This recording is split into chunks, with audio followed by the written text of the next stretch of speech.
അവർ കക്കൂസി പോലും അലുമിനിയം പാത്രത്തിൽ വെള്ളം വെച്ചില്ല. അതുകൊണ്ട് കോൺസ്റ്റിപ്പേഷൻ ഉണ്ടായില്ല, ക്യാൻസർ ഉണ്ടായില്ല. കാരണം അലുമിനിയം വെള്ളത്തോട് വരെ റിയാക്ട് ചെയ്ത് അലുമിനിയം ഓക്സൈഡ് ഉണ്ടാവും. കൂട്ടാനൊക്കെ വെക്കുമ്പോൾ അലുമിനിയം ക്ലോറൈഡും ക്ലോറൈറ്റും സൾഫൈഡും സൾഫേറ്റും എല്ലാം ഉണ്ടാവും. അലുമിനിയത്തിന്റെ എല്ലാ സോൾട്ടിനും ട്യൂമർ ആക്ടിവിറ്റി ഉണ്ട്. എല്ലാ അലുമിനിയം പാത്രവും എടുത്ത് ദൂരെ കളഞ്ഞിട്ടേ മരുന്ന് കഴിക്കാൻ തുടങ്ങാവും.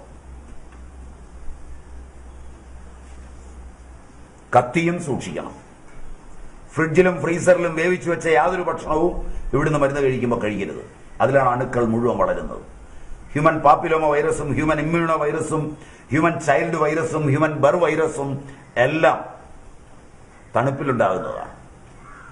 അമേരിക്കയും ഇംഗ്ലണ്ടിനെയും വറപ്പിച്ച എല്ലാ വൈറസുകളും ഇന്ന് ഇന്ത്യയിലുണ്ട്. AC-യിലെ ജീവിതവും തണുത്ത ഈ ആഹാര ഉപയോഗവും എല്ലാം നിങ്ങളെ വൈറസുകളുടെ പിടിയിലാണ് എത്തിച്ചിരിക്കുന്നത്.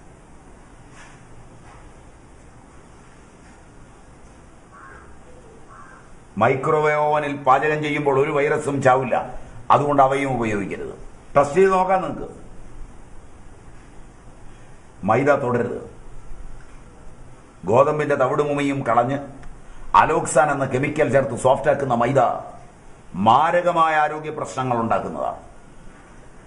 അരിപ്പൊടി, പുട്ടുപൊടി ഇവയെല്ലാം അലോക്സാൻ ചേർന്നാണ് വരുന്നത്. മൈദ മാത്രമല്ല,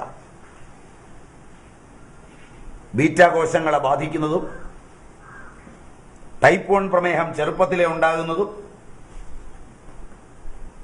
pituitary adenoma glioma mixed glioma glioblastoma മുതലായ രോഗങ്ങൾ ഉണ്ടാക്കുന്നതുമാണ് ഈ സാധനം. മൈദയുടെ പൂർണ്ണാവതാരമാണ് പൊറോട്ട. പൊറോട്ട തിന്നുന്നെങ്കിൽ ഇവിടുത്തെ മരുന്ന് വാങ്ങരുത്.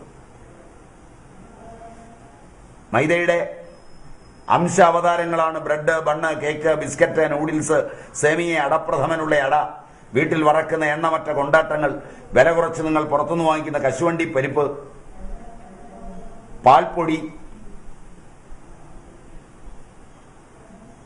വില കുറച്ച് 30 രൂപയ്ക്ക് വാങ്ങുന്ന അടിയന്തരത്തിനും കല്യാണത്തിനും ഉപയോഗിക്കുന്ന ബിരിയാണി റൈസ്, ഇതെല്ലാം മൈദയുടെ വേഷഭൂഷകളാണ്. ഇവയിലേത് കഴിക്കുന്നുണ്ടെങ്കിലും ഇവിടുത്തെ മരുന്ന് വാങ്ങരുത്.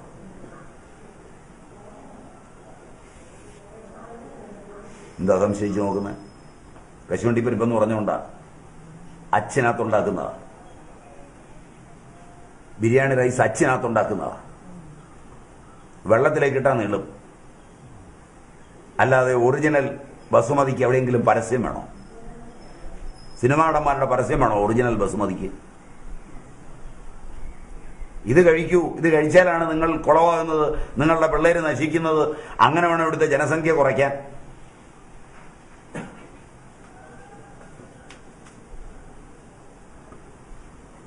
ഇതൊക്കെ തിന്നുന്നവരിവിടുന്ന് മരുന്ന് വാങ്ങരുത്. വലിയ പാടാണെന്ന് മനസ്സിലായില്ലേ? ഇവിടുത്തെ ചികിത്സ വിഷമമാണെന്നെങ്കിലും മനസ്സിലായില്ലേ? പുറപ്പെടുമ്പോൾ വിചാരിച്ചെന്താ, സ്വാമി നുള്ളി എടുക്കുന്ന അക്കി എടുക്കുമെന്നൊക്കെ ആയിരിക്കും വിചാരിച്ചിരിക്കുന്നത്. ഞാൻ രോഗം നുള്ളി എടുക്കുകയും നക്കി എടുക്കുകയും ഒപ്പി എടുക്കുകയും മുത്തി എടുക്കുകയും കെട്ടിപ്പിടിച്ചെടുക്കുകയും തലേക്കാൽ വെച്ചെടുക്കുകയും വെള്ളം കുടഞ്ഞെടുക്കുകയും ഒന്നുമില്ല. ഒരു അഭ്യാസവും എനിക്കില്ല. അതാണ് മറ്റ് സിദ്ധന്മാരിൽ നിന്ന് എനിക്കുള്ള വ്യത്യസ്തത. അതും പറഞ്ഞുതരും, തീർച്ചയായും പറഞ്ഞുതരും. നല്ല സാധനങ്ങൾ കഴിക്കാൻ ഇഷ്ടം പോലെ കിട്ടും. അത് മേടിക്കാനുള്ള യോഗം ഉണ്ടാവും. കണ്ടാൽ തിരിച്ചറിയണം. അതൊക്കെ മാർക്കറ്റിൽ ഇല്ലാതായിട്ടില്ല. ഇല്ലാതായ പിന്നെ ഞാനിവിടെ നിന്ന് പറയല്ലോ.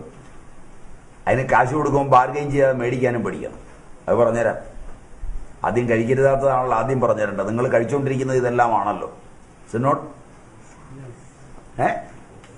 ഇതെല്ലാമല്ലേ ഇപ്പൊ കഴിച്ചുകൊണ്ടിരിക്കുന്നത്. അതുകൊണ്ട് അതാദ്യം പറഞ്ഞിട്ട് ആയിക്കോട്ടെന്ന് വെച്ചാ, മുട്ടേറ്റിയത് യാതൊരു സാധനവും കഴിക്കരുത്. ഒരു തോട്ടത്തിലെ വാഴ ഒന്നിച്ചു കൊലയ്ക്കും, ഒരു തോട്ടത്തിലെ പൈനാപ്പിൾ ഒന്നിച്ചു കൊലയ്ക്കും. അതൊന്നും മേടിച്ച് ഉപയോഗിക്കരുത്.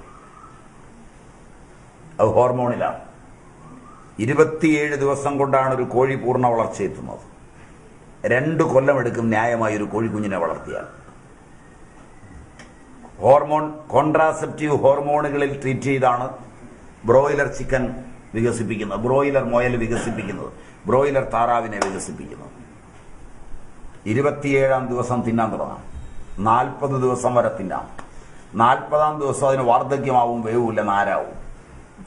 48 വരെ അത് ജീവിച്ചാൽ ഹൃദയം പൊട്ടിയേ ചാവും. ഹൃദയത്തിന് ഇന്ന് വരുന്ന ബ്ലോക്കിൽ നല്ലൊരു ശതമാനം ചിക്കോയിലിൽ നിന്നാണ്.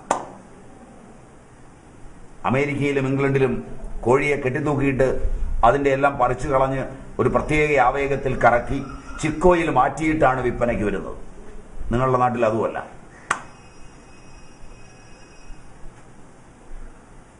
മാരകമാണ് ഈ സാധനം.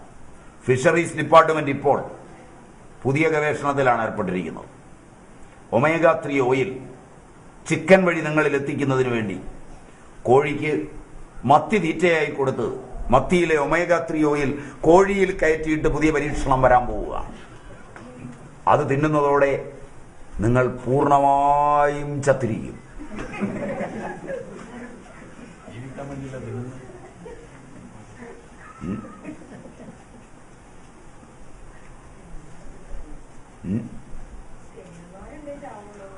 ഗവേഷണമാണ് മുഴുവൻ.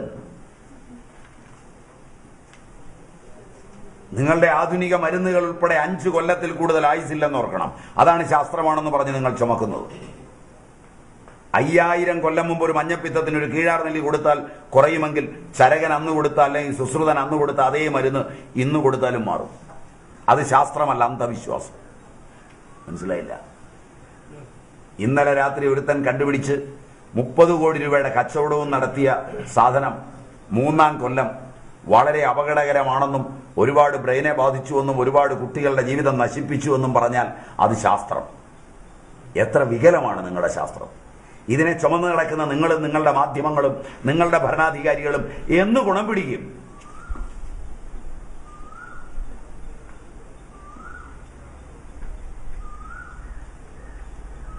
ശരിക്കാലോചിക്കുക.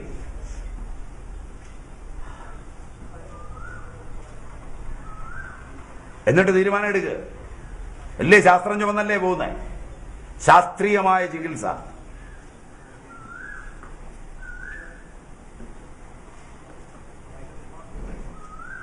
കോഴിയെ തിന്നുമ്പോൾ ഒരുപാട് അപകടമുണ്ട്. അതിന്റെ കോശങ്ങളുടെ വർധനവ് വാർദ്ധക്യത്തിലേക്ക് കൊണ്ടുപോകുന്ന ക്ഷണനേരത്തിലാണ്. 2 കൊല്ലം യൗവനമെടുക്കാൻ പ്രായമാകുന്ന കോഴി,